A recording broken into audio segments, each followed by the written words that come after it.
Hello, so I will be doing my health education video for HLSC 4520 on stress management. So today I'll just be talking a little bit about what stress is, how we can cope with it, some feelings and emotions that are associated with stress, and then just how to effectively manage and cope with those emotions. So we'll be going over some strategies.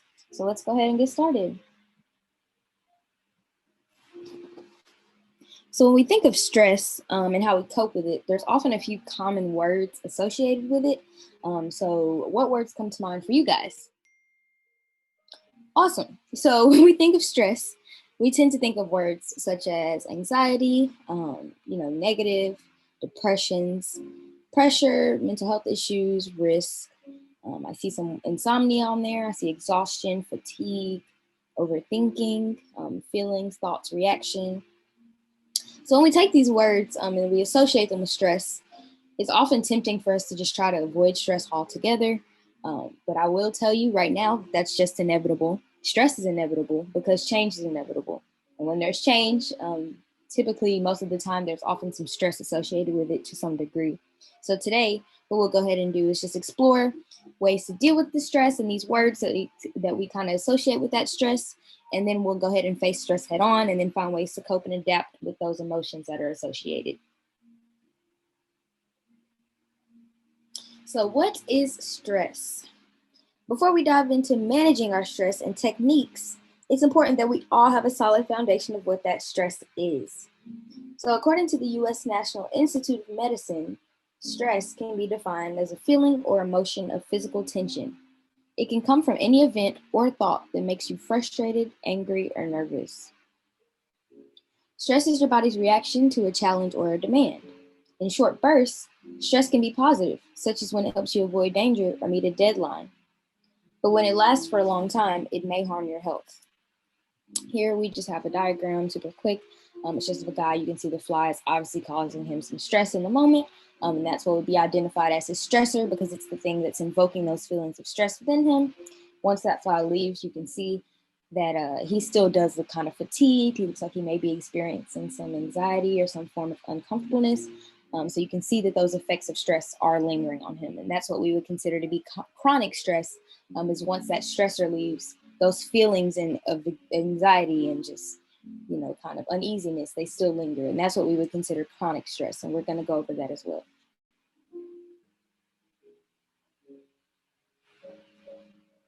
So when and where does stress occur? So if I asked you guys when and where stress occurs, I'm sure I'd get a whole lot of answers. But what I summed it up to was that stress basically occurs everywhere.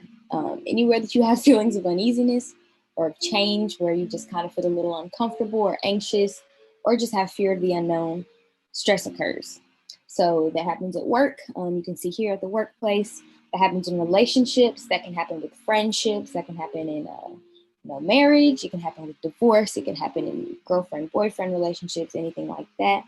With school, it doesn't really matter what level of school, elementary, middle, high, college.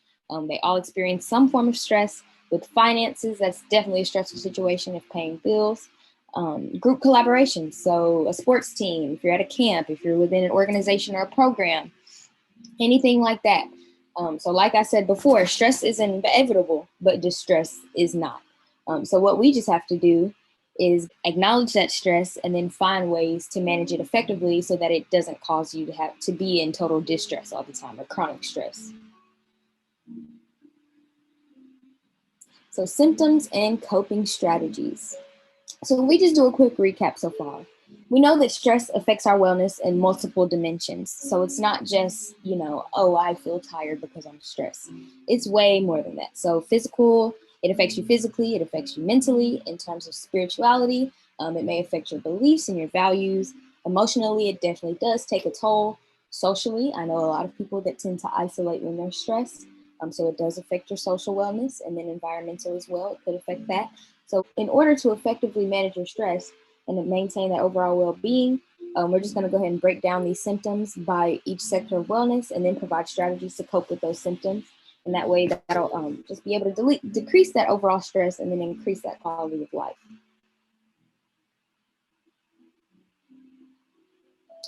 So symptoms of stress, physical symptoms are here. So when we think of how stress or in situations where we encounter stress, like for example, a difficult day at work or at school or with paying bills, we can experience physical symptoms such as low energy, headaches, upset stomach, aches, pains. Our muscles can hurt. We'll have rapid heartbeat, shortness of breath. Some people experience insomnia. Some people actually get sick, so they'll experience colds and infections. Some people have a loss of sexual desire or ability. There's often nervousness. There's often shaking. Some people get very sweaty. Others get very cold and clammy. There's also dry mouth associated, difficulty swallowing, and then a clenched jaw and grinding teeth.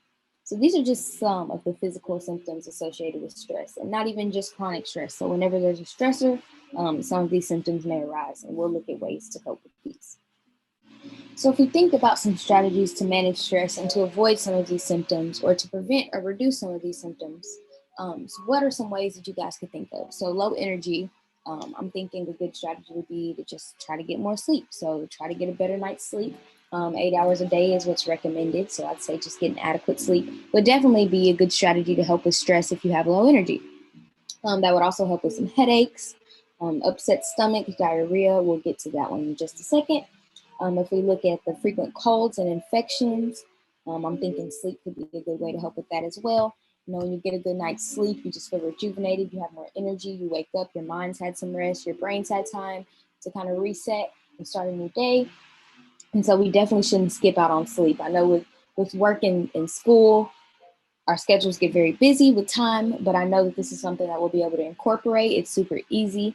We'll set a timer in our phone. It's something that we could put into our daily routine. And I think it's very effective in managing some of those physical symptoms that come along with that stress.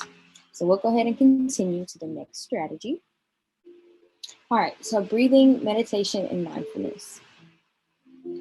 So one of the best things you can do just to reduce your stress, is to go ahead and just practice some mindfulness, just practice some breathing, just avoid all distractions. Put your phone down, first of all, eliminate all those distractions, and just practice mindfulness. So once you sit and actually acknowledge and you're able to self-reflect, kind of see where you are, feel out those emotions, see what those emotions are about, what's causing them.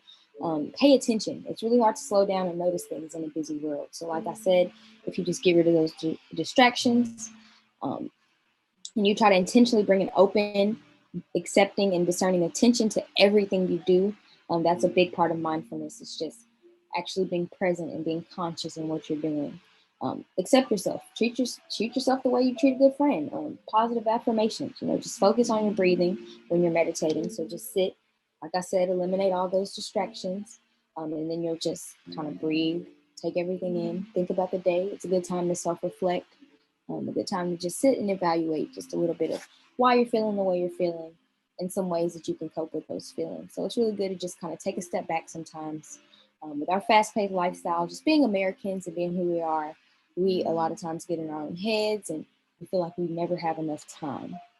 So when you sit and you meditate and you breathe, you eliminate those distractions.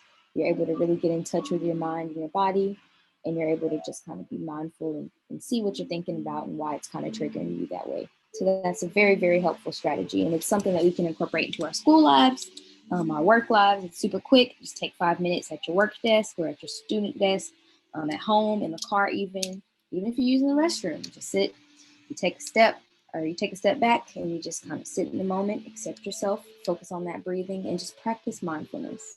So that's a great strategy. So the next helpful strategy for eliminating stress, and this mainly pertains to those physical aspects, but it also pertains to those emotional aspects of stress as well, is progressive muscle relaxation. So with progressive muscle relaxation, you basically relax all the muscles in your body, group by group, and it's very, very gradual. So to practice, a lot of people start with a few deep breaths. And after you take those deep breaths, what you're going to do is you're going to practice tightening and relaxing each muscle group. So you're just going to contract and then relax. Some people start from their toes. I know people start from their forehead and then move down to the toes. It's completely up to you. But what you'll do here, it's just an activity where it's also a mindfulness activity. But what you're doing is just contracting and relaxing those muscles. But you'll recognize that tension and that tightness that you feel within each muscle group. And once you relax, you'll realize how much tension was built up. But each time you practice, you should experience a feeling of relaxation sweeping through the body. So this is a really important technique. Again, something that's really easy to incorporate into your daily life. I know if it's super busy with school or work or relationships, that a lot of people don't want to sit and do a stress activity. But this is something that's super duper quick. You can literally do it after you're sitting at the desk. You just start with that forehead. Again, just remembering to breathe slowly, and then you'll move down to the toes. The symptoms of stress. So emotional symptoms. We've gone ahead and talked about those physical symptoms that we feel, some of the things that we experience that we're able to see and feel. But emotionally, there's a lot of more complex feelings that a lot of people just don't feel comfortable discussing or addressing, and so they often go unresolved. So what we want to do is just really touch base on those emotional symptoms and just get in touch with those so we're able to cope with those a little more effectively.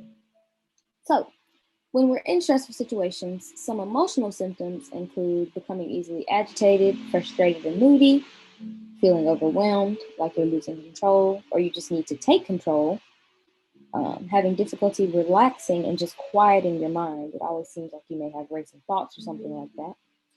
Feeling bad about yourself, just having low self-esteem, just feeling like you just may not be worth it or it may not be enough. If you feel lonely, if you have feelings of just being worthless or depressed, and then symptoms of stress. This can also go under the social sector of wellness, avoiding others. Like I said before, when people are stressed, they tend to kind of keep to themselves or curl up in a ball and just kind of shy away from everything. So what we want to do today is just highlight these symptoms of stress and then find ways to cope with those so that we're not really enabling ourselves or hindering ourselves from experiencing a better quality of life. So this is one that I really enjoy. I use this one all the time in my daily life. I use it at work. I use it at school. I use it when I'm at home. I use it right before bed. I use it after I work out. But it's guided imagery, and it's something that's really beneficial to me, and I think it'll help a lot of people in the work sector and the school sector that experience daily stress. So with guided imagery, essentially what it is it's a coping mechanism, and what you do is you're just gonna focus on relaxation, and it creates a harmony between the mind and the body. So what it does is it creates kind of a calm, peaceful image in your mind or a mental escape. So using images or sounds of nature, I like to listen to like white noise or brown. They even have brown noise now. I like to listen to sound baths, so I'll listen to calming tones or maybe just some nature noises. Some rain sounds are always really soothing for me. But what this does is it stimulates changes in your bodily functions. So like heart rate, blood pressure, even your respiratory patterns. So going back to those physical aspects of stress, this will even help with your heart rate and just slowing down. So if you have shortness of breath, you can practice guided imagery, and this will help you with that.